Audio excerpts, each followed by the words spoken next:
The Humanist Manifesto, version 2. This version is historic and was published in 1973. It is superseded by later versions. The next century can be and should be the humanistic century. Dramatic scientific, technological, and ever-accelerating social and political changes crowd our awareness. We have virtually conquered the planet, explored the moon, overcome the natural limits of travel and communication. We stand at the dawn of a new age, ready to move farther into space and perhaps inhabit other planets. Using technology wisely, we can control our environment, conquer poverty, markedly reduce disease, extend our lifespan, significantly modify our behavior, alter the course of human evolution and cultural development, unlock vast new powers, and provide humankind with unparalleled opportunity for achieving an abundant and meaningful life. The future is, however, filled with dangers. In learning to apply the scientific method to nature and human life, we have opened the door to ecological damage, overpopulation, dehumanizing institutions, totalitarian repression, and nuclear and biochemical disaster. Faced with apocalyptic prophecies and doomsday scenarios, many flee in despair from reason and embrace irrational cults and theologies of withdrawal and retreat. Traditional moral codes and newer irrational cults both fail to meet the pressing needs of today and tomorrow. False theologies of hope and messianic ideologies substituting new dogmas for old cannot cope with existing world realities. They separate rather than unite peoples. Humanity, to survive, requires bold and daring measures. We need to extend the uses of scientific method, not renounce them, to fuse reason with compassion in order to build constructive social and moral values. Confronted by many possible futures, we must decide which to pursue. The ultimate goal should be the fulfillment of the potential for growth in each human personality, not for the favored few, but for all of humankind. Only a shared world and global measures will suffice. A humanist outlook will tap the creativity of each human being and provide the vision and courage for us to work together. This outlook emphasizes the role human beings can play in their own spheres of action. The decades ahead call for dedicated, clear-minded men and women able to marshal the will, intelligence, and cooperative skills for shaping a desirable future. Humanism can provide the purpose and inspiration that so many seek. It can give personal meaning and significance to human life. Many kinds of humanism exist in the contemporary world.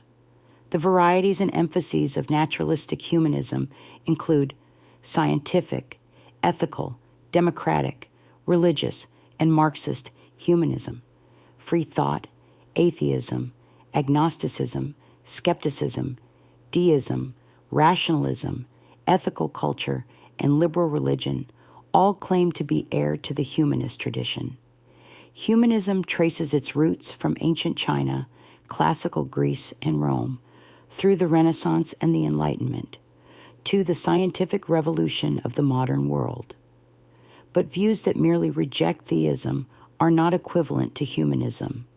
They lack commitment to the positive belief in the possibilities of human progress and to the values central to it. Many within religious groups, believing in the future of humanism, now claim humanist credentials. Humanism is an ethical process through which we all can move, above and beyond the divisive particulars, heroic personalities, dogmatic creeds, and ritual customs of past religions, or their mere negation. We affirm a set of common principles that can serve as a basis for united action, positive principles relevant to the present human condition. They are designed for a secular society on a planetary scale. For these reasons, we submit this new Humanist Manifesto for the future of humankind. For us, it is a vision of action for satisfying survival. Religion. First, in the best sense, religion may inspire dedication to the highest ethical ideals. The cultivation of moral devotion and creative imagination is an expression of genuine spiritual experience and aspiration. We believe, however, that traditional dogmatic or authoritarian religions that place revelation, God, ritual, or creed above human needs and experience do a disservice to the human species. Any account of nature should pass the tests of scientific evidence. In our judgment, the dogmas and myths of traditional religions do not do so. Even at this late date in human history, certain elementary facts based upon the critical use of scientific reason have to be restated. We find insufficient evidence for belief in the existence of a supernatural. It is either meaningless or irrelevant to the question of survival and fulfillment of the human race. As non-theists, we begin with humans, not God, nature, not deity. Nature may indeed be broader and deeper than we now know. Any new discoveries, however, will but enlarge our knowledge of the natural. Some humanists believe we should reinterpret traditional religions and reinvest them with meanings appropriate to the current situation. Such redefinitions, however, often perpetuate old dependencies and escapisms. They easily become obscurantist, impeding the free use of the intellect. We need, instead, radically new human purposes and goals. We appreciate the need to preserve the best ethical teachings in the religious traditions of humankind, many of which we share in common, but we reject those features of traditional religious morality that deny humans a full appreciation of their own potentialities and responsibilities. Traditional religions often offer solace to humans, but as often, they inhibit humans from helping themselves or experiencing their full potentialities. Such institutions, creeds, and rituals often impede the will to serve others. Too often, traditional faiths encourage dependence rather than independence, obedience rather than affirmation, fear rather than courage. More recently, they have generated concerned social action, with many signs of relevance appearing in the wake of the God is dead theologies.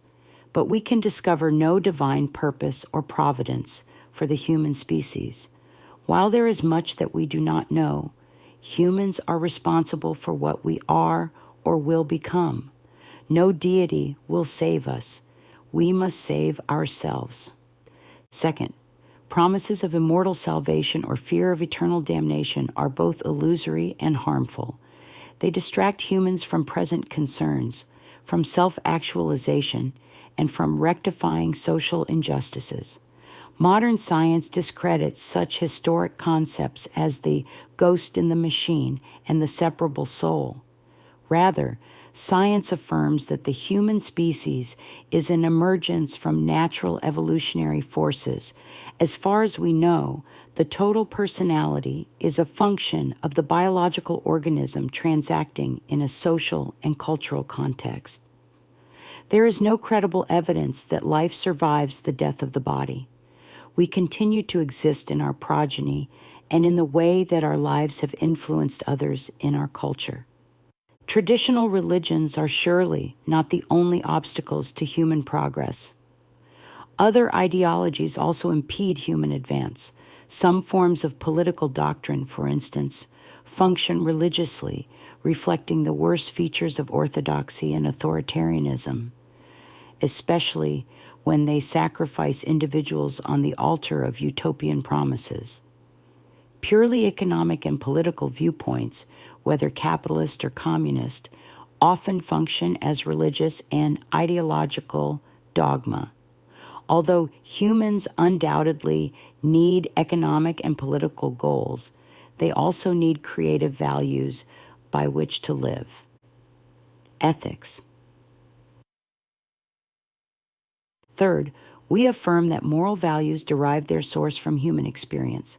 Ethics is autonomous and situational, needing no theological or ideological sanction. Ethics stems from human need and interest. To deny this distorts the whole basis of life. Human life has meaning because we create and develop our futures. Happiness and the creative realization of human needs and desires individually and in shared enjoyment are continuous themes of humanism. We strive for the good life, here and now.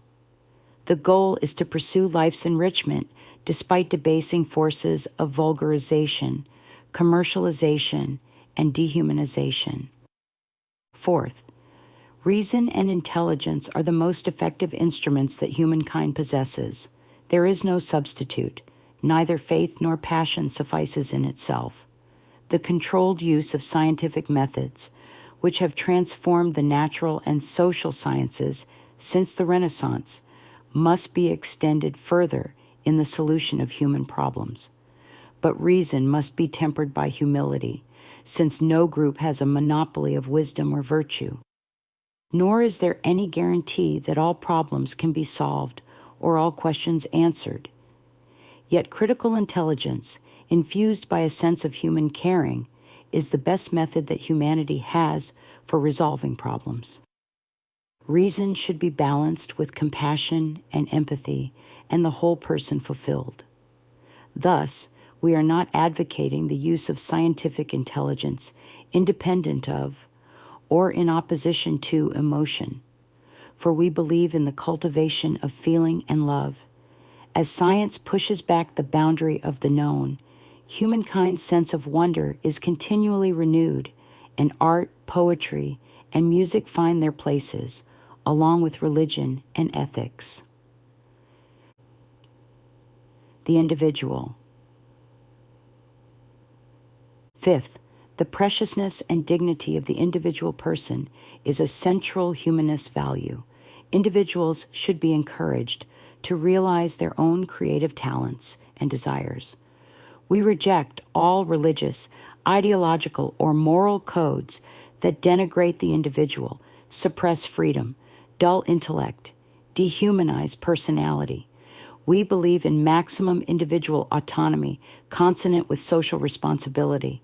Although science can account for the causes of behavior, the possibilities of individual freedom of choice exist in human life and should be increased. Sixth, in the area of sexuality, we believe that intolerant attitudes, often cultivated by orthodox religions and puritanical cultures, unduly repress sexual conduct. The right to birth control, abortion, and divorce should be recognized. While we do not approve of exploitive, denigrating forms of sexual expression, neither do we wish to prohibit, by law or social sanction, sexual behavior between consenting adults. The many varieties of sexual exploration should not in themselves be considered evil. Without countenancing mindless permissiveness or unbridled promiscuity, a civilized society should be a tolerant one. Short of harming others or compelling them to do likewise, individuals should be permitted to express their sexual proclivities and pursue their lifestyles as they desire. We wish to cultivate the development of a responsible attitude toward sexuality, in which humans are not exploited as sexual objects, and in which intimacy, sensitivity, respect, and honesty in interpersonal relations are encouraged. Moral education for children and adults is an important way of developing awareness and sexual maturity. Democratic society. Seventh, to enhance freedom and dignity, the individual must experience a full range of civil liberties in all societies. This includes freedom of speech and the press, political democracy, the legal right of opposition to governmental policies, fair judicial process, religious liberty, freedom of association, and artistic, scientific, and cultural freedom. It also includes a recognition of an individual's right to die with dignity, euthanasia, and the right to suicide. We oppose the increasing invasion of privacy by whatever means in both totalitarian and democratic societies. We would safeguard, extend, and implement the principles of human freedom evolved from the Magna Carta to the Bill of Rights, the Rights of Man, and the Universal Declaration of Human Rights. Eighth, we are committed to an open and democratic society. We must extend participatory democracy in its true sense to the economy, the school, the family, the workplace, and voluntary associations. Decision-making must be decentralized to include widespread involvement of people at all levels, social, political, and economic. All persons should have a voice in developing the values and goals that determine their lives. Institutions should be responsive to expressed desires and needs. The conditions of work, education, devotion, and play should be humanized. Alienating forces should be modified or eradicated, and bureaucratic structures should be held to a minimum. People are more important than decalogues, rules, prescriptions, or regulations. Ninth, the separation of church and state and the separation of ideology and state are imperatives. The state should encourage maximum freedom for different moral, political, religious, and social values in society. It should not favor any particular religious bodies through the use of public monies, nor espouse a single ideology and function, thereby as an instrument of propaganda or oppression, particularly against dissenters. 10th, humane societies should evaluate economic systems not by rhetoric or ideology, but by whether or not they increase economic well-being for all individuals and groups, minimize poverty and hardship, increase the sum of human satisfaction, and enhance the quality of life. Hence, the door is open to alternative economic systems. We need to democratize the economy and judge it by its responsiveness to human needs, testing results in terms of the common good. 11th, the principle of moral equality must be furthered through elimination of all discrimination based upon race, religion, sex, age, or national origin. This means equality of opportunity and recognition of talent and merit. Individuals should be encouraged to contribute to their own betterment. If unable, then society should provide means to satisfy their basic economic, health, and cultural needs, including, wherever resources make possible, a minimum guaranteed annual income. We are concerned for the welfare of the aged, the infirm, the disadvantaged, and also for the outcasts, the mentally retarded, abandoned, or abused children, the handicapped, prisoners, and addicts, for all who are neglected or ignored by society. Practicing humanists should make it their vocation to humanize personal relations. We believe in the right to universal education. Everyone has a right to the cultural opportunity to fulfill his or her unique capacities and talents. The schools should foster satisfying and productive living. They should be open at all levels to any and all. The achievement of excellence should be encouraged. Innovative and experimental forms of education are to be welcomed. The energy and idealism of the young deserve to be appreciated and channeled to constructive purposes. We deplore racial, religious, ethnic, or class antagonisms. Although we believe in cultural diversity and encourage racial and ethnic pride, we reject separations which promote alienation and set people in groups against each other. We envision an integrated community where people have a maximum opportunity for free and voluntary association. We are critical of sexism or sexual chauvinism, male or female. We believe in equal rights for both women and men to fulfill their unique careers and potentialities as they see fit free of invidious discrimination. World community. Khilaf. We deplore the division of humankind on nationalistic grounds. We have reached a turning point in human history where the best option is to transcend the limits of national sovereignty and to move toward the building of a world community in which all sectors of the human family can participate. Thus, we look to the development of a system of world law and a world order based upon transnational federal government. This would appreciate cultural pluralism and diversity. It would not exclude pride in national origins and accomplishments, nor the handling of regional problems on a regional basis. Human progress, however, can no longer be achieved by focusing on one section of the world, Western or Eastern, developed or underdeveloped. For the first time in human history, no part of humankind can be isolated from any other. Each person's future is in some way linked to all. We thus reaffirm a commitment to the building of world community, at the same time recognizing that this commits us to some hard choices. 13th, this world community must renounce the resort to violence and force as a method of solving international disputes. We believe in the peaceful adjudication of differences by international courts and by the development of the arts of negotiation and compromise. War is obsolete, so is the use of nuclear, biological, and chemical weapons.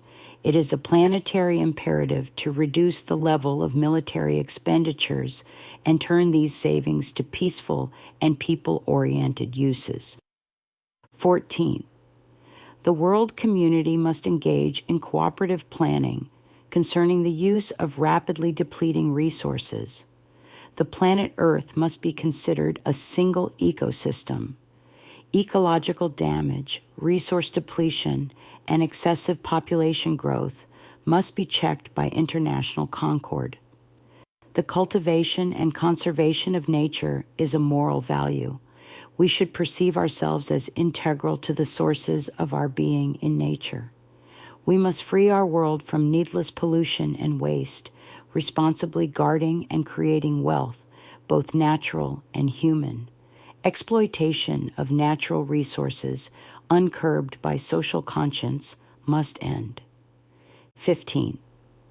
The problems of economic growth and development can no longer be resolved by one nation alone.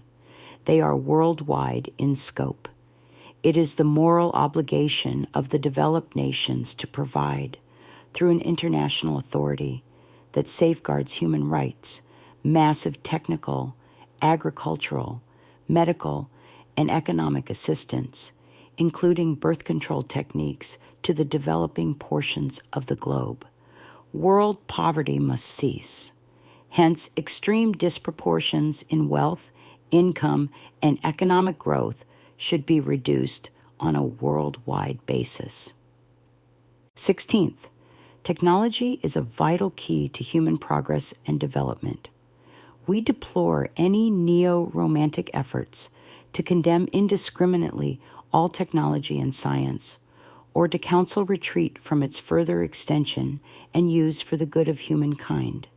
We would resist any moves to censor basic scientific research on moral, political, or social grounds.